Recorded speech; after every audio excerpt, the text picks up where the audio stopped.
práctico número 5, y después, ¿se acuerdan que les había dicho, si necesitan preguntar algo, lo dejemos por el final, porque será esta, calculo yo, la última clase de trabajo práctico, digamos.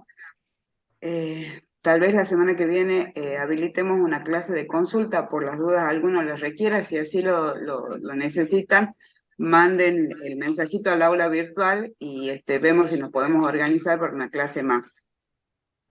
Bueno,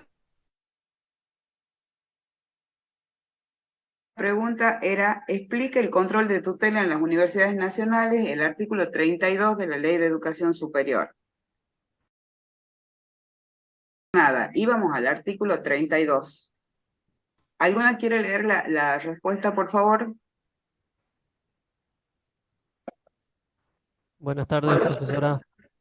Hola, buenas tardes. Yo puse en el artículo 32 de la Ley de Educación Superior, se establece que contra los actos administrativos dictados por las autoridades universitarias, ¿Sí? solo podrá interponerse un recurso de apelación, es decir, que el Ministerio de Educación y Justicia ya no ejerce control administrativo o de tutela por vía del recurso de alzada que antes existía. Esa respuesta así de sintética está perfecta. Les amplío ahora solo para que tengan el contexto.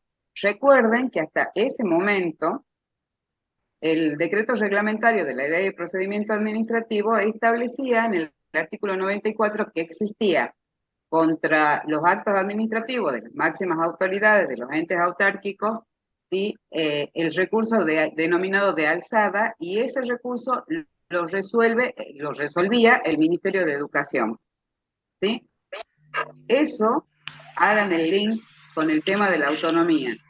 Si nosotros necesitamos que alguien controle la legalidad, la legitimidad de los actos administrativos de nuestras últimas o máximas autoridades, quiere decir que hay un control administrativo por parte del ministerio que vendría a representar en este caso al Poder Ejecutivo, ¿sí? Y lo que nosotros venimos sosteniendo hasta acá, en el concepto de autonomía, era que justamente las universidades se podían autogobernar y autorreglar. Quiere decir que los actos administrativos de las últimas autoridades debieran ser solo revisados por el Poder Judicial. Y esto es lo que hace el artículo 32 de la Ley de Educación Superior, disponiendo que contra los actos administrativos de las autoridades de las universidades vamos directamente en apelación a la Cámara Federal. Es decir, vamos al control judicial. ¿Se entiende? Eso es seguramente va a ser una pregunta de examen, así que incorpórenla. Lo que hace el artículo 32 es sacarnos definitivamente de la órbita del Poder Ejecutivo, ¿sí? Y poniéndonos con nuestros actos administrativos el control de la legalidad de los mismos solo al Poder Judicial, ¿sí? Es decir, el espíritu de ese artículo 32 ha sido justamente desvincularlos definitivamente del Poder Ejecutivo y mantenernos solamente en el control judicial. Dame una lapicera que ande. ¿Seguro? ¿Está todo entendido? ¿Alguna duda? ¿Nada? Listo. Pasemos a la segunda. Dice, desarrolla el conflicto de intereses suscitado entre la UBA y el Poder Ejecutivo. Y esto tenía estricta relación con el artículo 32. ¿Sí? ¿Alguien quiere leerla?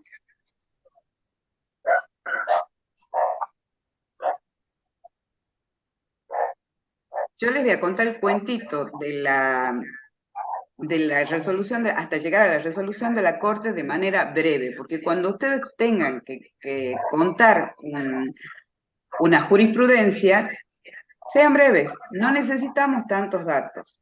¿Qué es lo que pasó en este conflicto? Acá había una resolución del Consejo Superior de la UBA, de la Universidad de Buenos Aires, ¿sí? En un tema de concurso, que es un tema de estricto orden académico. Tengan en cuenta eso. Era una resolución respecto de concurso. ¿Y qué dijo el Consejo Superior de la UBA? Dispuso una resolución donde le decía al presidente de la Nación que las resoluciones tomadas por este cuerpo, ¿sí?, no podían ser revisadas en el recurso de alzada por el ministerio, porque el gobierno de la universidad, el gobierno de la universidad estaba manifestando aquí su autonomía. Bueno, ¿qué dijo la Corte cuando pasó esto? Se lo rechazó y le dijo, mire, las casas de estudio o las universidades nacionales tienen aún en vigencia el control de tutela administrativa por parte del ministerio, con lo cual los actos administrativos de los consejos superiores o de los rectores son susceptibles de control por este recurso de alzada. ¿Sí? ¿Qué pasó acá? El Poder Judicial, en una interpretación restrictiva, cerrada del concepto de autonomía, dijo, miren señores, ustedes son dueños de hacer adentro lo que quieran, pero yo tengo el control. Y yo voy a revisar, por vía del recurso de alzada, todas las decisiones que ustedes tomen. Eso le dijo la Corte. Y este fue el revés que después da origen a todos los planteos que hacen las universidades nacionales y que desemboca finalmente en ese artículo 32. Porque cuando la Corte resuelve esto, el Poder Ejecutivo redobla la apuesta, porque en el 94 no estábamos especificados, entonces por vía de la interpretación nos metían a las universidades nacionales allí dentro. Lanzó otro decreto donde justamente expresamente se decía que las universidades nacionales estaban sujetas a los recursos de alzada y que estos debían ser resueltos por el Ministerio de Educación. ¿Sí? Solo a título anecdótico, esto implicaba que cada expediente que tenía un recurso de alzada tenía que ser enviado a Buenos Aires para que el Ministerio de Educación en algún momento atienda estos recursos y resuelva. Imagínense la cantidad de recursos en ese estado que llegaban al ministerio que no volvían nunca jamás. Bueno, esto desembocó entonces en que cuando se sanciona la ley de educación superior, finalmente este recurso de alzada desaparece para las universidades nacionales, rompiendo definitivamente ese vínculo de control que tenía el Poder Ejecutivo. ¿Sí?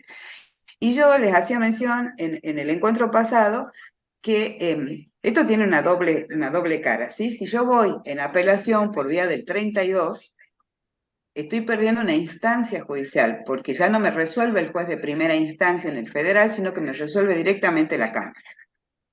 Y de la Cámara voy a la Corte.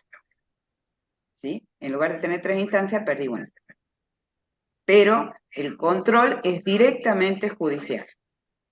¿Entendido? ¿Sí? Sí. Bueno, vamos a la número 3. Dice, indique cuáles son los órganos de control interno y externo y cuál es la última doctrina de la Procuración del Tesoro de la Nación al respecto. ¿Alguno que lo lea, porfa? Yo puse que el control interno respecto de las universidades está bajo el control de la SIGEN, que es la Sindicatura General de la Nación. Por otro Perfecto. lado, el control externo está a cargo de la Auditoría General de la Nación en el ámbito del Congreso.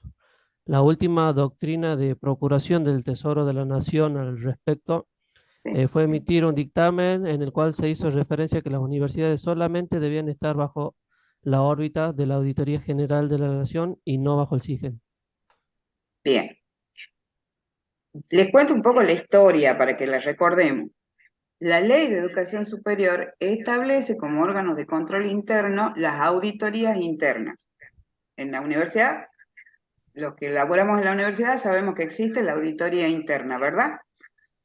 El problema de esta auditoría interna es que la designan los rectores, pero además los auditores internos tienen una resolución de designación por vía de la Sindicatura General de la Nación. Y esa sindicatura es la que monitorea funcionalmente a la auditoría interna.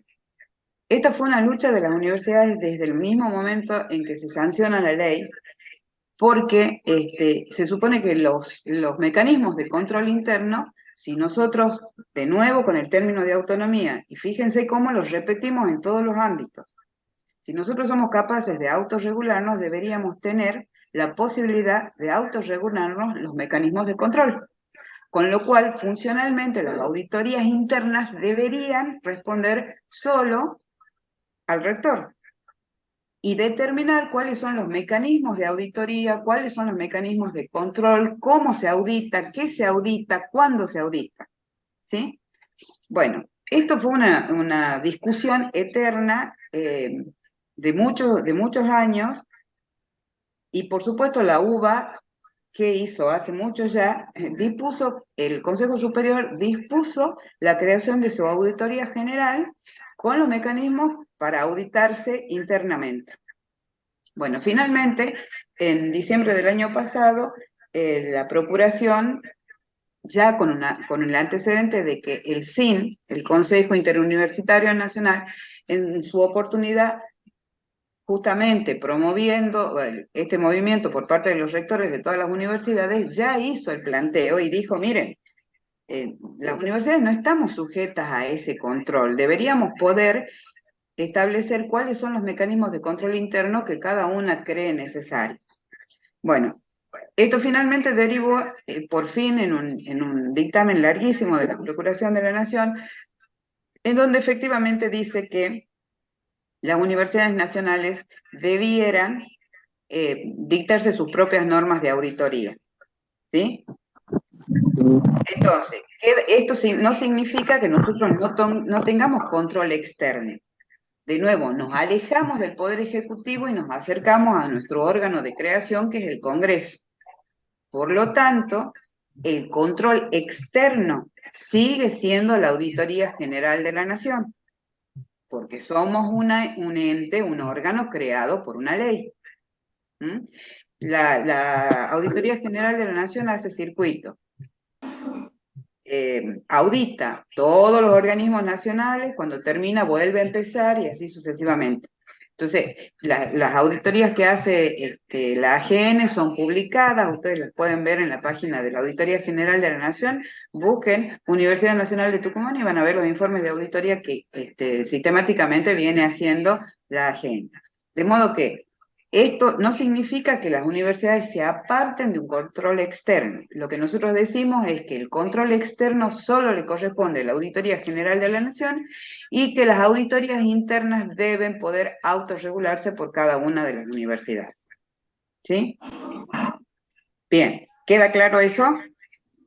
Sí, Bueno, vamos a la pregunta número 4. Y dice, indique cuáles son los órganos de gobierno de las unipersonales y colegiados de la UNT. ¿Alguno la tiene?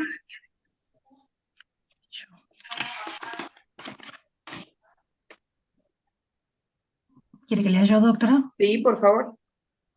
Dice, según el artículo 3 del Estatuto de la Universidad Nacional de Tucumán, el gobierno es ejercido por los colegiados, sería el Honorable Asamblea Universitaria, el Honorable Consejo Superior, el Tribunal Universitario, los consejos directivos de las facultades, y los unipersonales, que sería el rector y el vicerrector, los decanos y los vicedecanos.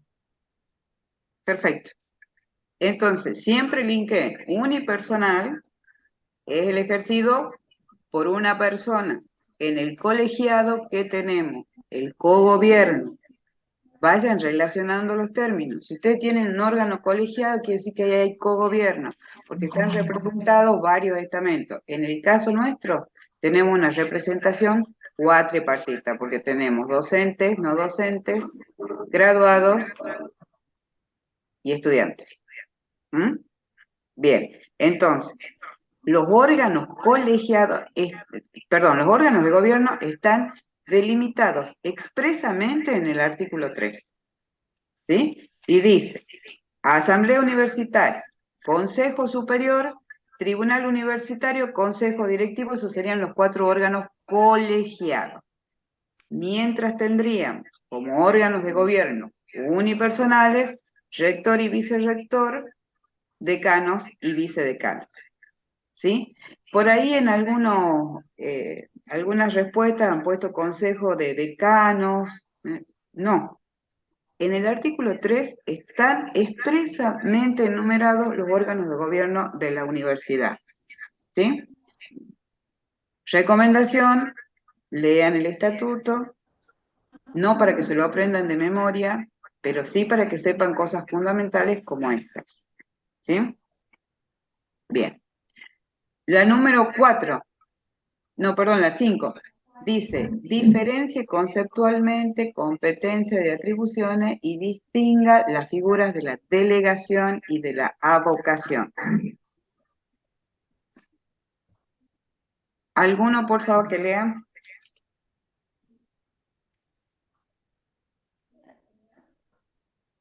Yo puse que la competencia de atribuciones es el conocimiento adquirido que identifica a un profesional con todo aquello que sabe hacer, independientemente del medio por el que lo haya aprendido.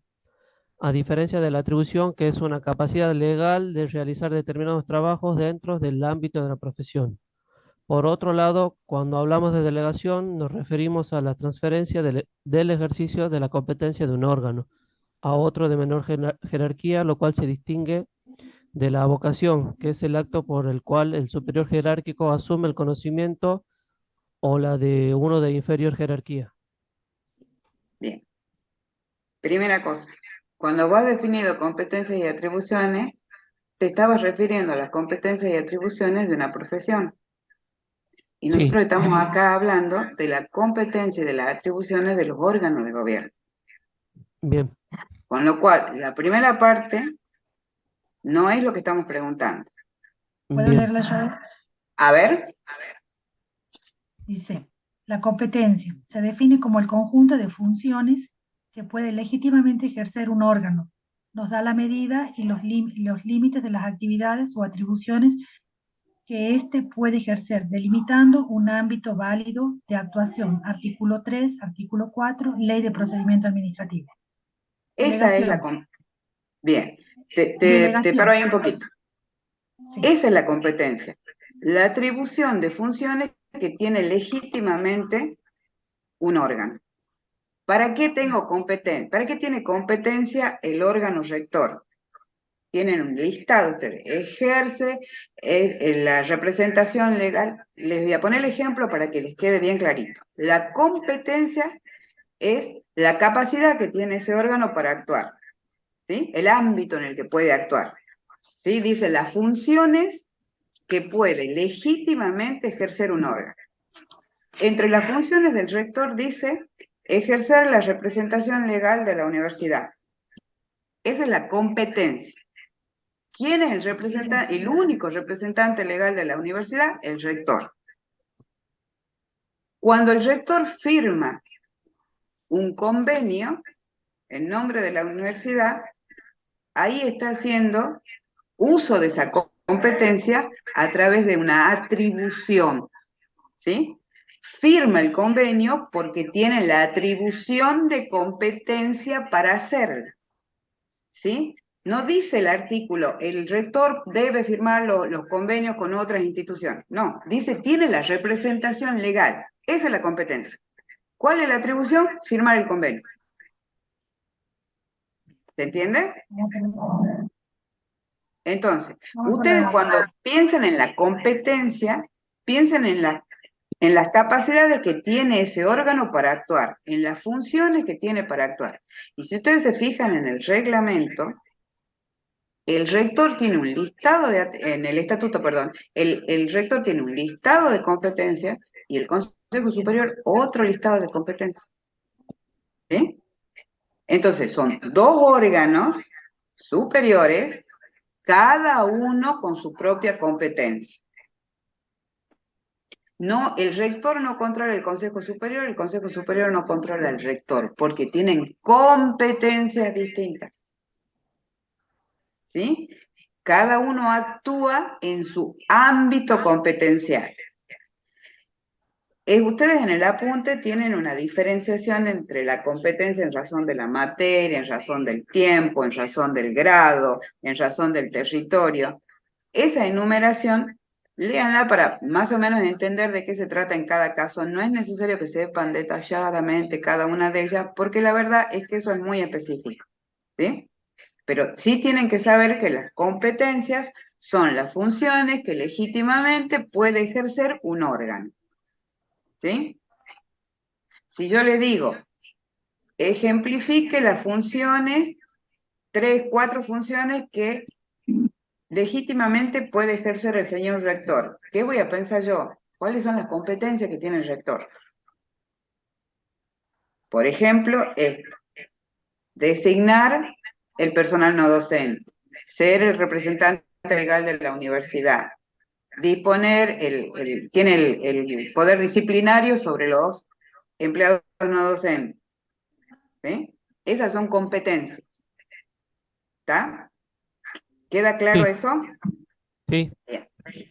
Dicho esto, lo que contestó su compañero respecto de la delegación y de la avocación, solo, bien, cuando yo les diga delegación, quiere decir que yo me saco de encima, le doy a otro, le delego.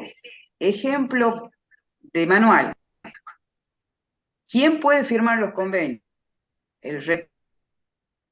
Entonces, el rector firma un convenio marco con el Ministerio de Economía de la Nación. Ese convenio marco dice que van a hacer actividades de colaboración y cooperación, pero que para la determinación de los aportes de cada una de las partes, para cada actividad se va a firmar un convenio específico.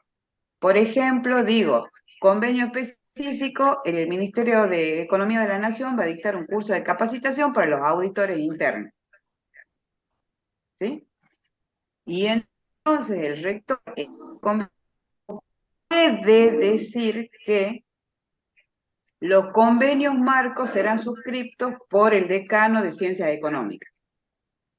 ¿Qué hizo el rector? Delegó su competencia para firmar los convenios, porque él es el único representante legal, se la delegó, se la dio por un ratito al decano de Ciencias Económicas, solo para que firme esos acuerdos o actas o convenios específicos. ¿Sí? Entonces, cuando un órgano que tiene la competencia se la deja a otro, eso se llama delegación. Sí, ¿alguien quería preguntar?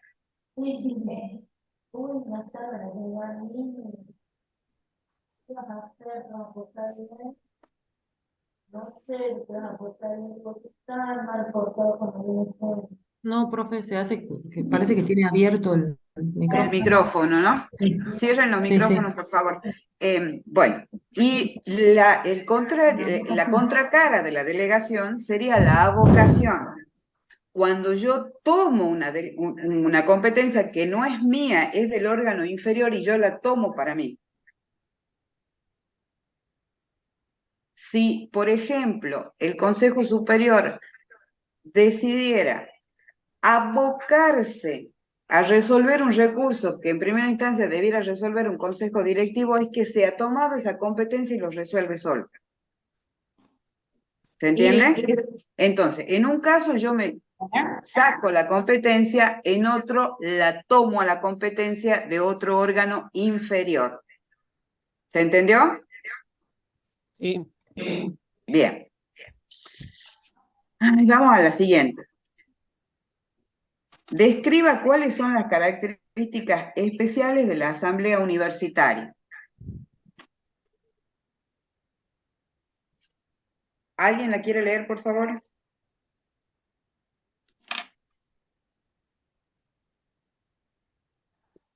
La leo Las yo. características. A ver. Dice, el estatuto establece desde el artículo 4 al 9 algunas de las siguientes características de la Honorable Asamblea Universitaria. Está constituida por los miembros del Consejo Directivo de las distintas facultades. Será convocada por el rector a solicitud del Honorable Consejo Superior por decisión de la mayoría absoluta.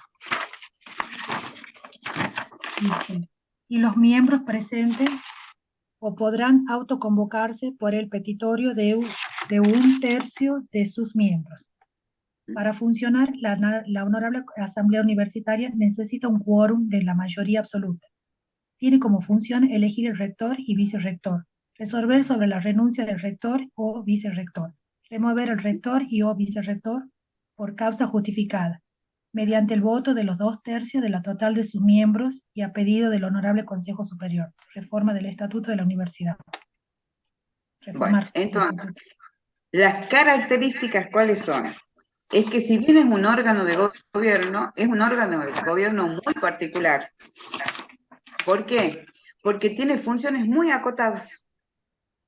¿Cuáles son las funciones acotadas que tiene? Las principales, la de elegir rector y vicerrector, y si los elige, los puede remover o aceptar su renuncia. Siempre piensen que el órgano que designa es el órgano que puede aceptar la renuncia o remover del cargo a quien ha designado. ¿Sí? Entonces, si la asamblea universitaria es la que elige el rector, ¿cuál es el único órgano de gobierno que puede aceptarle la renuncia o removerla? La propia asamblea. ¿Sí? ¿Y cuál es la otra función importante que tiene la asamblea? El estatuto. La de Reformar el reformar estatuto. el estatuto. Reformar o dictar estatuto. Exactamente. Entonces, para que nosotros podamos reformar el estatuto, tenemos que reunir a la asamblea. El Consejo Superior tiene que declarar la necesidad de la reforma del estatuto y que se convoque a la asamblea universitaria. ¿Sí?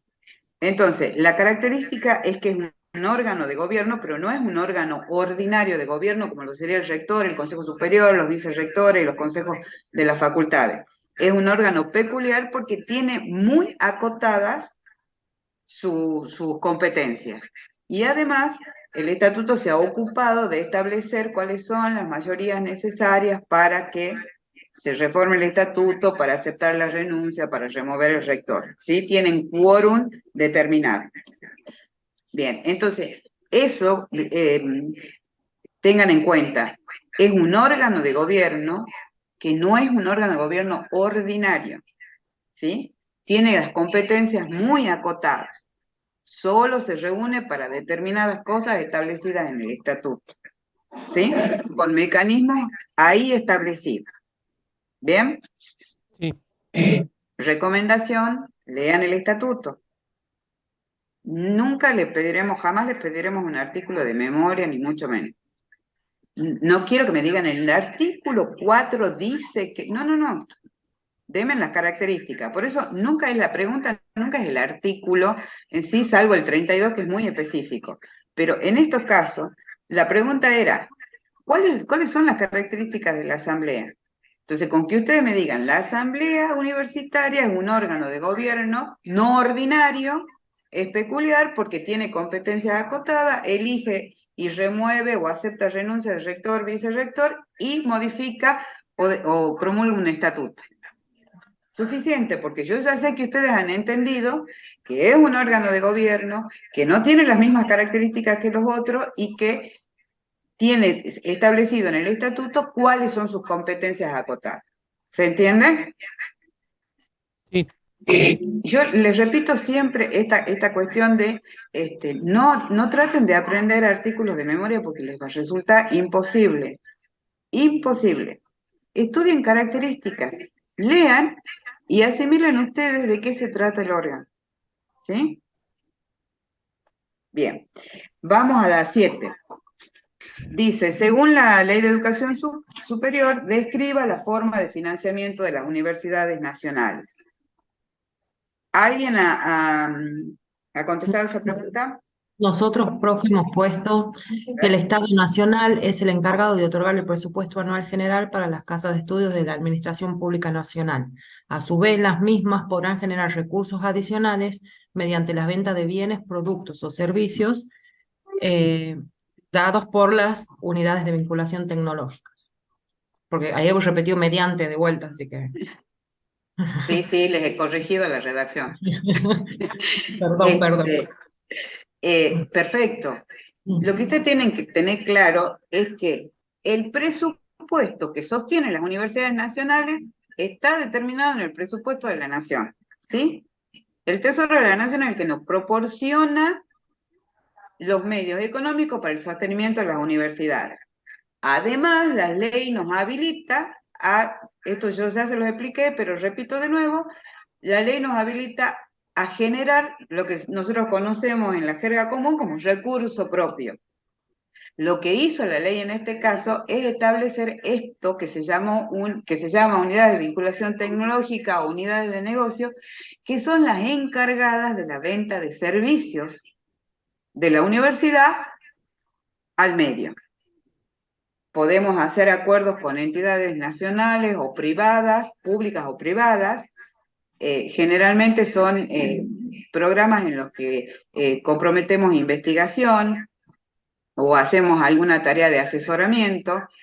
Nosotros somos asesores preferenciales de la provincia y de los distintos municipios, con lo cual cuando la provincia necesita, por ejemplo, en esta cuestión del resguardo del patrimonio arquitectónico, por ejemplo, la universidad es convocada porque es un asesor preferente para hacer estudio, por ejemplo, de un edificio histórico y decir qué se puede reformular, qué no. ¿Se entiende? Entonces, Sí. recuerden ustedes que cuando hablamos de financiamiento, nosotros tenemos dos fuentes, básicamente.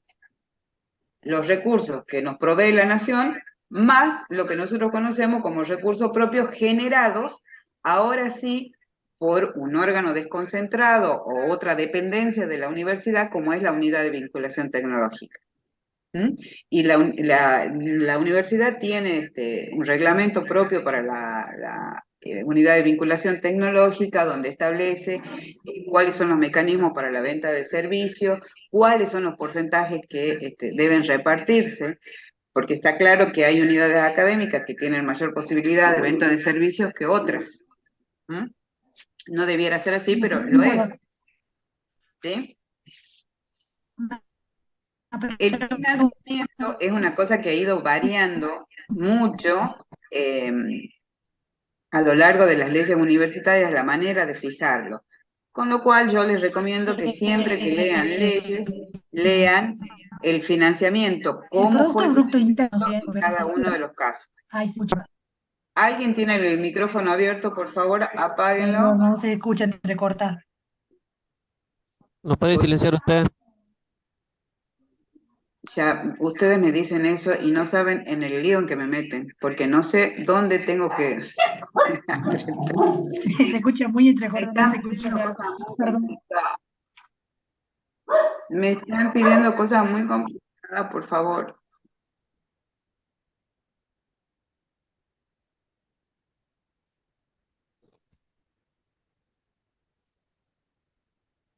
Perdón, acá...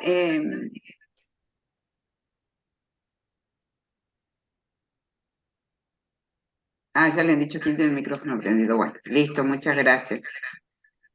No me pidan más tecnología de la que estoy posibilitada de hacer, por favor, les pido, porque me ponen muy nerviosa a mí.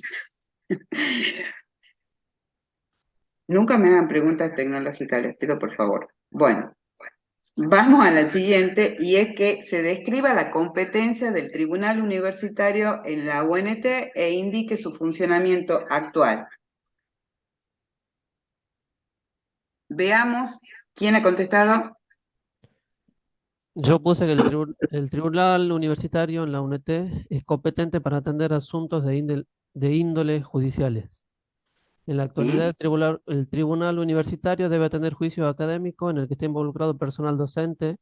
También puede resolver en segunda o última instancia problemas que involucren cuestiones contenciosas surgidas en los concursos docentes. Y por último, atender atribuciones que le asigne el Honorable Consejo Superior. Sí. Por favor, si alguien tiene el estatuto a la mano, lean el artículo 41. Si no, se lo...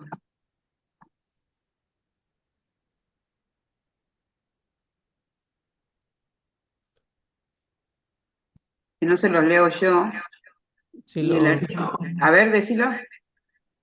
ya lo estoy abriendo. Artículo 42 me dijo, ¿verdad? 41. 41.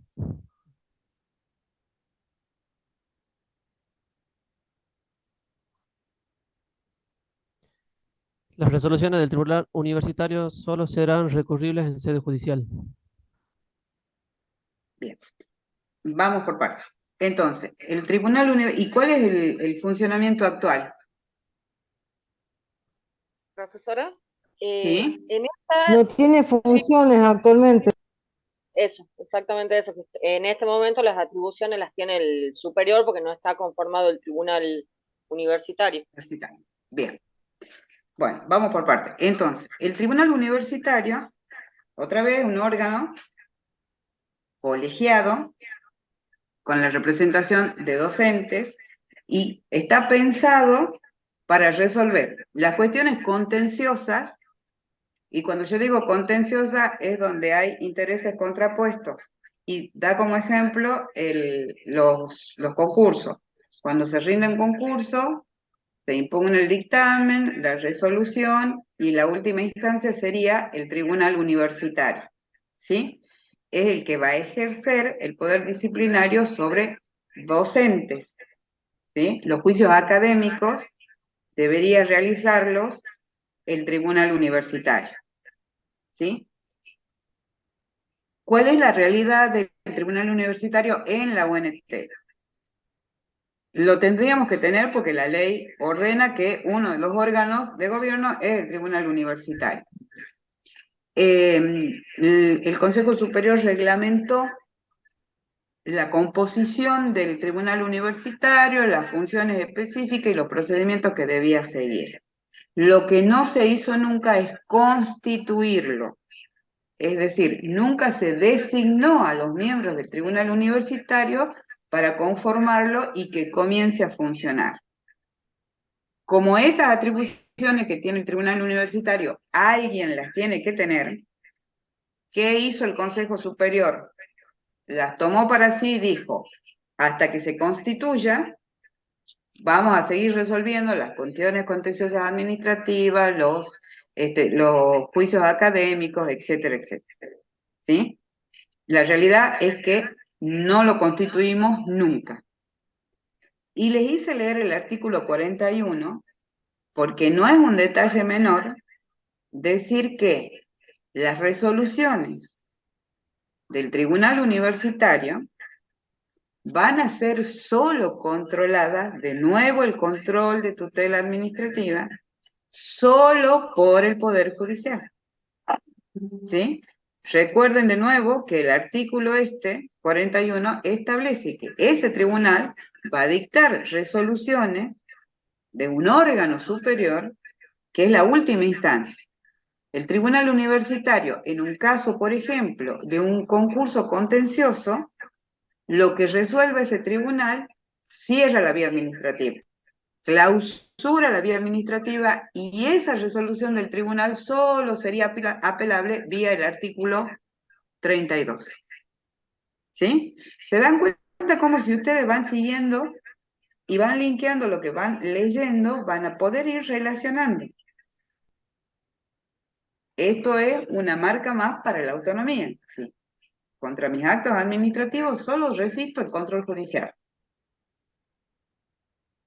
¿Mm? Yo les insisto en esto de tratar de ir linkeando con lo que ustedes ya han estudiado, porque eso les va a hacer, la información la tienen, si ustedes leen varias veces el apunte, escuchan varias veces las clases teóricas del doctor González Navarro, en la cabeza queda la información, hay que saber buscarla. Entonces, nunca dejen de linkear lo que hace un órgano cuando dicta un acto administrativo con el tema de la autonomía. Cuando determino competencias, nunca dejen de linkearlo con la autonomía. Cuando yo digo cómo se eligen las autoridades, lo estoy linkeando con la autonomía. ¿Sí? Y si se va más atrás, estamos hablando de uno de los principios de allá del manifiesto liminar, ¿se acuerdan? Entonces, vengo dando vuelta con los mismos términos todo el tiempo. La autonomía es un concepto muy relevante para las universidades, muy, muy relevante, porque de ello se desprenden innumerables posibilidades: autogobernarse, autorregularse. Y cuando yo digo que me autogobierno, digo cómo voy a elegir, a quién voy a elegir, cuáles van a ser las condiciones. Y cuando me autorregulo, digo que yo voy a decidir como universidad qué normas voy a aplicar en mi funcionamiento interno.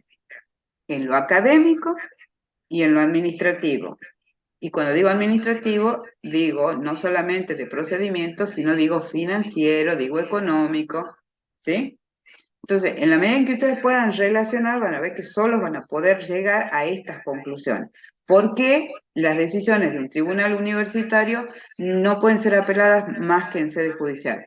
Porque estamos plasmando el principio de la autonomía. Estamos diciendo que no resistimos control administrativo de ningún órgano del Poder Ejecutivo, vamos derecho a la justicia. ¿Mm? Bueno, no se olviden de eso porque les va a servir. Explique cómo legisla la Ley de Educación Superior la intervención de las universidades nacionales. Léalo alguno que haya contestado.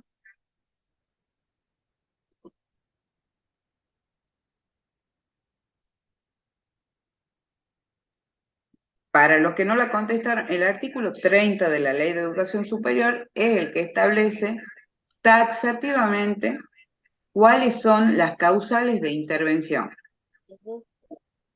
Y dice, conflicto insoluble dentro de la institución, dice grave alteración del orden y dice manifiesto incumplimiento de la ley. ¿Sí? ¿Qué es lo importante acá? Y de nuevo voy a volver a hablar de la autonomía y de la no intervención de otro poder en la universidad. Esas causales solo pueden estar determinadas por el Congreso de la Nación. Y el mismo artículo dice, en el caso en que no pudiera el Congreso reunirse, ¿de qué estoy hablando? Cuando el Congreso está en receso, En que interviene el Poder Ejecutivo. es el Poder Ejecutivo el que puede disponer la intervención. Pero ojo, porque al final del artículo Solo 30 por 6 dice meses, que no es que solo por 6 meses, es que el Poder Ejecutivo por tiene una causa. para comunicarle al Congreso que ha tomado esa decisión y que el Congreso se la convalida. Vamos a terminar siempre en el Congreso. ¿Sí? ¿Qué ha hecho el Poder Ejecutivo en ese caso? ¿Sí? Ad referéndum del Congreso decide, pero tiene la obligación de que en la primera reunión del Congreso se trate este tema y le convalide la supuesta intervención. ¿Sí? Y la otra ¿Puedo leer cosa, la pregunta? ¿cómo? A ver si está bien puesta y si la entendí bien. Si la A puedo ver. leer esa pregunta. Sí, por supuesto, sí, sí. En la citada ley se establece que la Universidad Nacional solo puede ser intervenida por el Congreso de la Nación. Y en caso de ausencia de este consejo del cuerpo por receso, intervendrá al referéndum el Poder Ejecutivo de la Nación por un periodo no superior a 6 meses y solo por las causas. Grave alteración del orden público, manifestación y cumplimiento de la presente ley. Cabe aclarar que la intervención nunca podrá menoscabar la autonomía académica. ¿Está bien? Dos cosas, sí, está bien. Dos cosas para decir. Ojo que dice que no puede menoscabar la autonomía académica. Es decir, Sí, creación de carrera, emisión de títulos, planes de estudio, concursos docentes, es decir, todas esas cosas que son académicas, ninguna intervención las puede alterar. ¿Sí? Porque lo dice expresamente. El plazo de 6 meses al que vos hacías alusión en el artículo es porque la intervención no puede ser sine die, es decir, sin tiempo. Tengo que determinarle el tiempo, pero en esos 6 meses tiene que estar convalidada por el Congreso. ¿Sí? Y la otra cosa que me interesa que se fijen es el siguiente artículo, el 31, dice, la fuerza pública no puede ingresar al ámbito de las instituciones universitarias salvo por orden escrita judicial fundada. ¿Qué quiere decir esto? Que no, dicho en términos más claros, la policía no entra jamás a la universidad salvo que tenga una manda judicial. ¿sí? Esto que yo les decía, en alguno de nuestros encuentros les dije, ustedes siempre piensen que la policía de la provincia no entra a las universidades porque no es su ámbito competencial, debería ser solo la Policía Federal. Para el caso que sea la Policía Federal, debe ser con una orden judicial, etcétera, etcétera. Sí les puedo decir que existe un deber de colaboración y cuando sucede, se me viene a la cabeza porque me lo estoy acordando en este momento, alguna vez sucedió un hecho delictivo en el ámbito de la Quinta Agronómica y a modo de colaboración se permitió el ingreso a la policía de la provincia porque el acusado dejó el cuerpo de la víctima en otro lado, entonces que se inicie, que se hagan alguna investigación ahí adentro. Pero eso es en consecuencia de un hecho delictivo y por un deber de colaboración. Pero a los fines del ámbito competencial dentro de la universidad siempre es la Policía Federal y la ley establece que van a entrar solo con una manda judicial. ¿Sí? Bueno, y finalmente llegamos a la reforma del estatuto. Yo en algunos escuché, en algunos vi, en algunos trabajos prácticos, me tomo el trabajo, no me acuerdo el nombre de quienes han contestado y no tienen ninguna relevancia eso. Lo que sí les quiero decir es que no, algunos me han puesto que se hizo un plebiscito en el 2020 o en el 2021, que no sé, no entiendo de dónde lo sacaron. A ver, ¿quién contestó la pregunta? Yo puse que la reforma del estatuto comenzó el Sí, 30 de octubre del año 2014, en la cual sí. durante el periodo de 2 años y medio la Asamblea Universitaria había Mm, aprobado 59 artículos. Algunos de los sí. temas principales que faltaban tratar eran la representación en los órganos de gobierno, la Mm, reactualización del sistema electoral y la carrera docente para permitir mayor estabilidad laboral.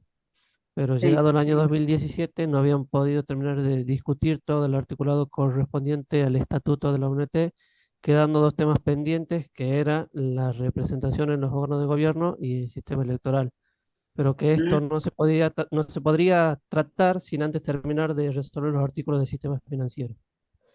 Y en la actualidad el proceso de reforma del estatuto sigue su curso y va camino a ser reformado. bien.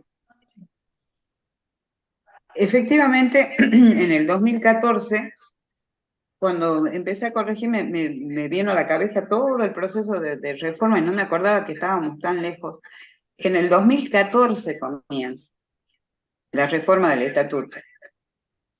Para ello se reunió la asamblea, el Consejo Superior primero dispuso la necesidad de la reforma del estatuto, se reunió la asamblea y comenzó el largo periodo en el que hay que ponerse de acuerdo qué es lo que se va a reformar y cómo se lo va a reformar. Lo cierto es que el proceso se ha visto interrumpido porque uno de los principales reclamos para la reforma del estatuto era la estabilidad laboral para los docentes.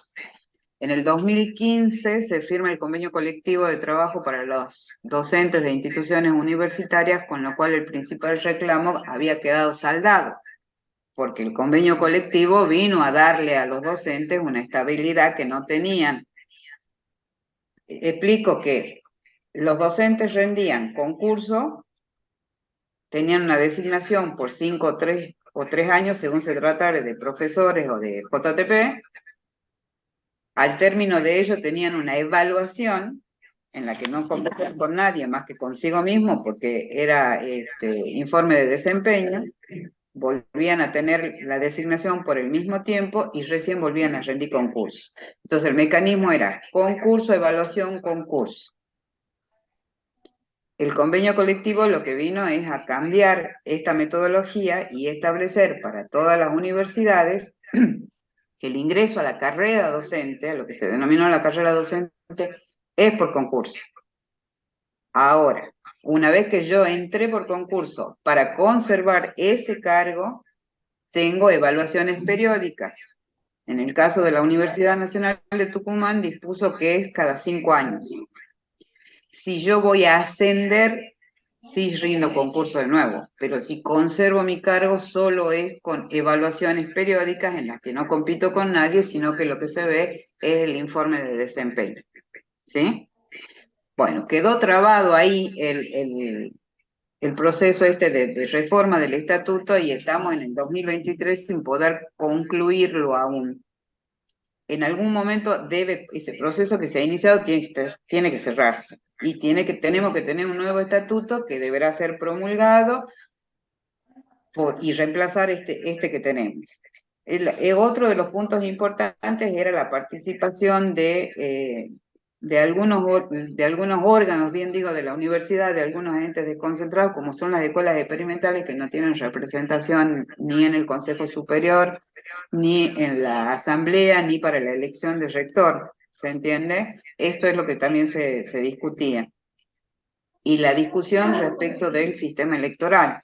Nosotros tenemos un sistema indirecto, porque es la asamblea la que lo designa, la que lo elige al rector.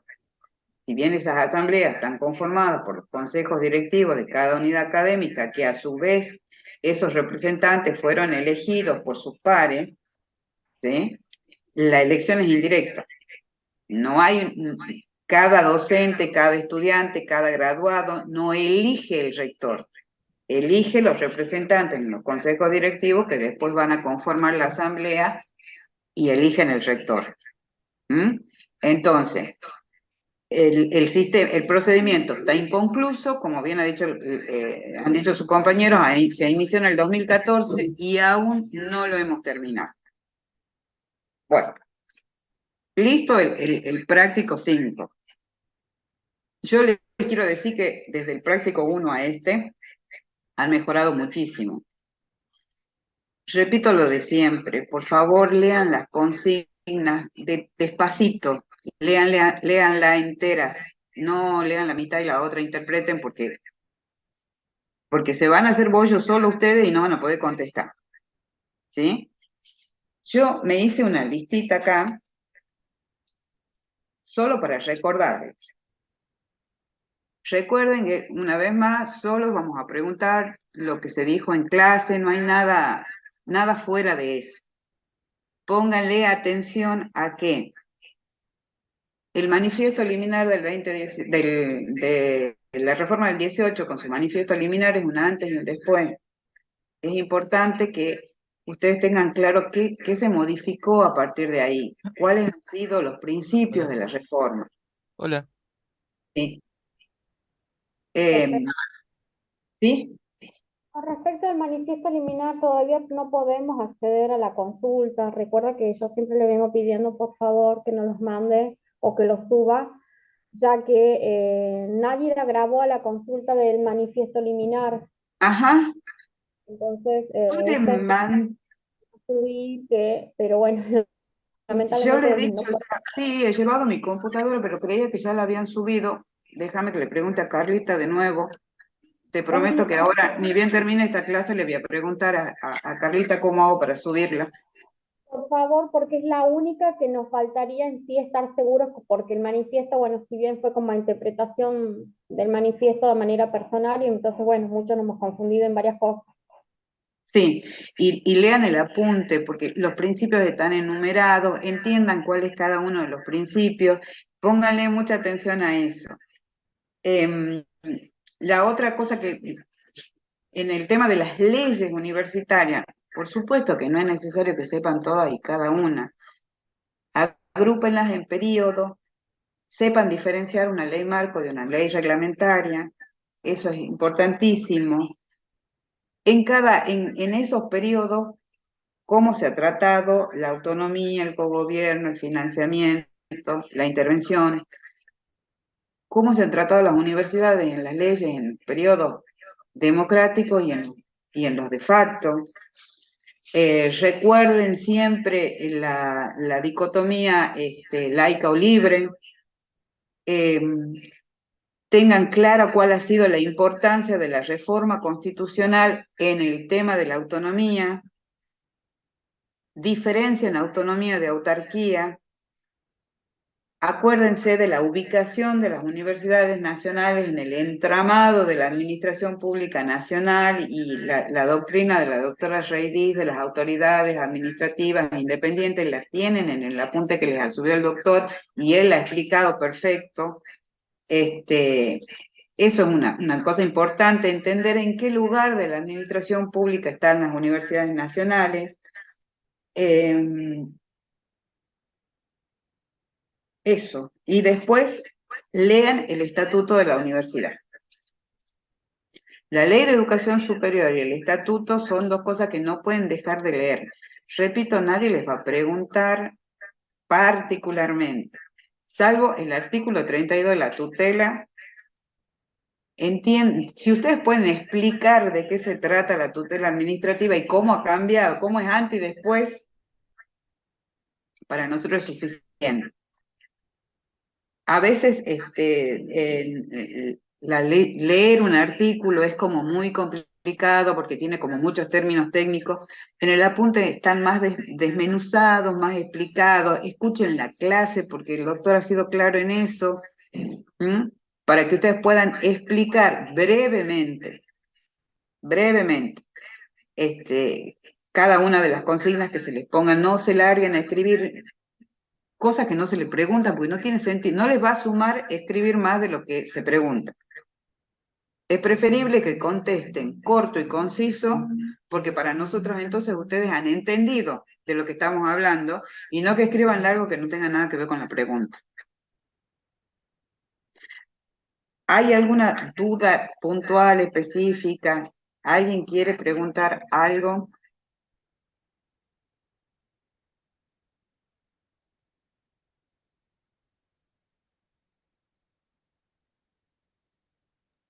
Acá me preguntaron en el chat si tienen que decir que el tribunal universitario no se constituyó en el caso nos pregunten. Sí, claro.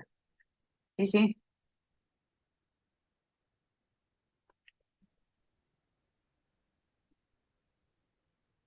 ¿No hay preguntas? No, profe, por lo menos por aquí está todo Bueno, Por acá clarísimo. tampoco. bueno. Repito de nuevo, lean una y otra vez y solo traten de interpretar lo que se dice. Yo entiendo, tengo clarísimo que nosotros tenemos un grave problema con el tema del léxico, a veces somos complicados y resulta difícil entender.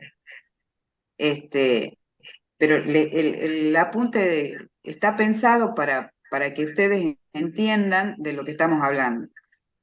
Nadie les va a pedir artículos de memoria ni definiciones de memoria.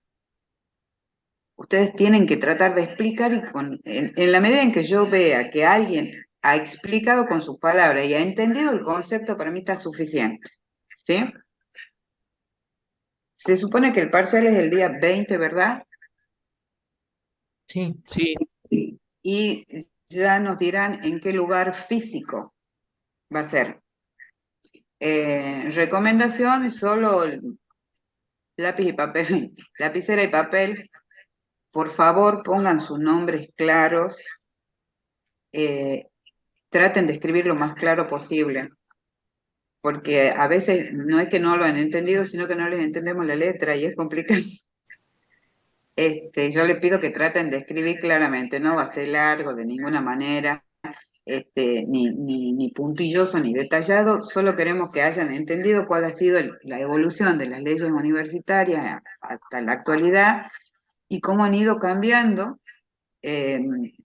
los conceptos tan importantes para nosotros como son la autonomía, los principios de la reforma, el financiamiento de las universidades, ¿sí? Yo siempre les repito, la autonomía y la autarquía son dos términos bien importantes.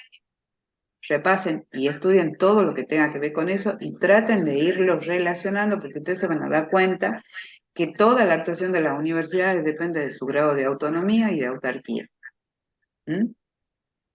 Bueno, yo voy a intentar entrar todos los días al chat del aula virtual. Si tienen alguna duda, hagan la pregunta ahí y se las evacuamos. No sé si vamos a tener otra clase de consulta. pero si ustedes la requieren y son muchos los que la requieren, capaz que nos organizamos y hacemos una más. ¿Mm? Bueno, y si no, nos veremos en el parcial. Tranquilo porque nada, no es tenebroso. Bueno, muchas gracias. Gracias, profesora. Gracias, profe. Sí, sí, sí. Gracias.